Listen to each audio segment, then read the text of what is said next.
이어서 국내 부동산의 상황 그리고 정부와 지자체의 대책들까지 자세히 짚어보겠습니다.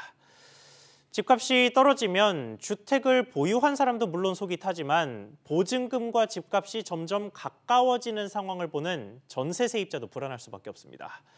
이렇게 되다가 전세금보다도 집값이 낮아지거나 혹은 비슷해지는 상황을 깡통 전세라고 부르죠. 이런 상황에서 실제로 깡통 전세 위험에 빠진 집이 얼마나 되는지 예측한 연구 결과가 나왔습니다. 부동산 상황 취재기자 연결해 보겠습니다. 정윤형 기자. 네, 정윤영입니다. 네, 이거를 깡통 전세 고위험 가구 이렇게 불러야 할까요? 실제로 비율이 얼마나 됐습니까? 네, 주택금융연구원은 앞으로 2년간 주택가격이 10에서 20% 떨어진다면 올 상반기 만기가 도래하는 전국 아파트 전세 계약의 4.6%가 깡통 전세가 될 것으로 예상했습니다. 같은 조건에서 올 하반기 계약이 만료된다면 깡통 전세 확률은 12.5%로 3배 가까이 높아졌습니다.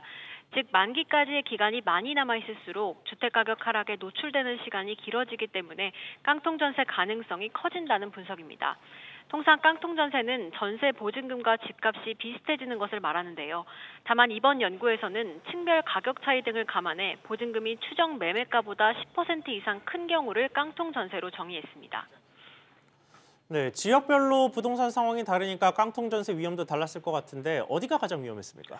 네, 올 하반기 만기 기준 집값이 향후 2년간 10에서 20% 하락할 경우 대구는 33.6%, 3건 중 1건꼴로 깡통 전세 가능성이 발생했습니다.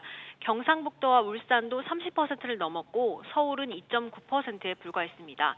깡통 전세가 발생할 경우 임대인이 집을 팔더라도 보증금 전액을 돌려줄 수 없기 때문에 임차인이 피해를 볼 수 있는데요. 주택금융연구원은 선순위 임차인 정보와 체납 정보 확인권 같은 전세 사기 방지를 위한 다각적인 방안을 고민해야 한다고 조언했습니다. SBS 비즈 정윤영입니다.